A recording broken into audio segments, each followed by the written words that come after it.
तो अपने पास यहाँ पर जो सबसे पहला आर्टिकल आता है 51A का सब क्लॉज ए से अपन इसको किस प्रकार याद रखेंगे। ए से हो जाएगा अपने पास एंथम। एंथम मतलब राष्ट्रगान। तो राष्ट्रगान से रिलेटेड कौन सा आर्टिकल हो जाएगा, तो यहाँ पर अपने पास सबसे पहला वाला जो मौलिक कर्तव्य है वो हो जाएगा, जिसमें यहाँ पर अपने पास क्या क्या दे रखा है कि संविधान का पालन करें, उनके आदर्शों, संस्थाओं, राष्ट्रध्वज और राष्ट्रगान का आदर करें। ये अपने पास 51A के सब क्लॉज ए में दे रखा है। मतलब सबसे पहला वाला जो मौलिक कर्तव्य है वो अपने पास राष्ट्रगान उससे रिलेटेड दे रखा है। ठीक है, तो आप काफी आसानी से याद कर लेंगे। ए से एंथम, एंथम मतलब राष्ट्रगान। ठीक है, फिर आता है अपने पास 51A का सब क्लॉज बी।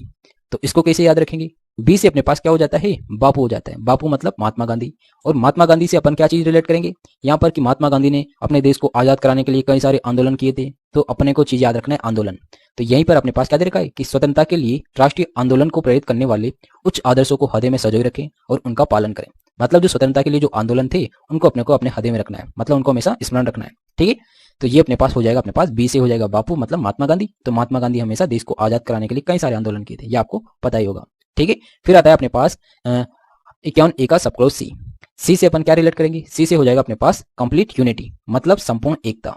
संपूर्ण एकता से क्या होता है, मतलब भारत की जो प्रभुता, एकता, अखंडता की रक्षा करे और उसे अक्षुण्ण बनाए रखे। ये अपने पास आर्टिकल 51A के सब क्लॉज सी में दे रखा है। मतलब तीसरा नंबर का जो मौलिक कर्तव्य है उसमें दे रखा है संपूर्ण एकता। एकता को अपन क्या करेंगे, प्रभुता, एकता, अखंडता इस प्रकार रिलेट रख लेंगे।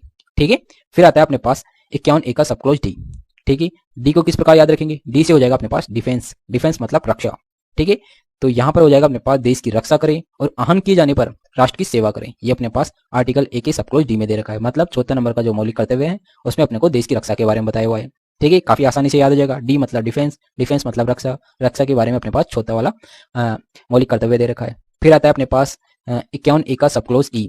तो इसमें अपने पास ई से किस प्रकार याद रखेंगे, ई से हो जाएगी अपने पास इक्वलिटी मतलब समानता। समानता के बारे में कौन सा मौलिक कर्तव्य है, तो ये ई मतलब पांचवा वाला मौलिक कर्तव्य हो जाएगा। इसमें क्या दे रखा है, यहाँ दे रखा है कि भारत के सभी लोगों में समरसता, समान भ्रातृत्व की भावना का निर्माण करें तथा ऐसी प्रथाओं का त्याग करें जो स्त्रियों के सम्मान के विरुद्ध हो। ठीक है, ये अपने पास 51A के सब क्लॉज ई में दे रखा है। तो काफी आसानी से याद हो जाएगा। ई मतलब इक्वलिटी रखना है, मतलब समानता रखना है। ठीक है, फिर आता है अपने पास आर्टिकल 51A का सब क्लॉज एफ। तो एफ से क्या हो जाएगा अपने पास, फैंसी कल्चर।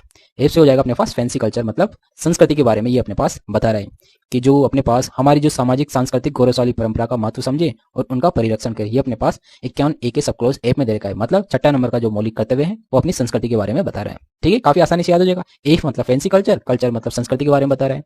ठीक है, फिर आता है अपने पास 51A का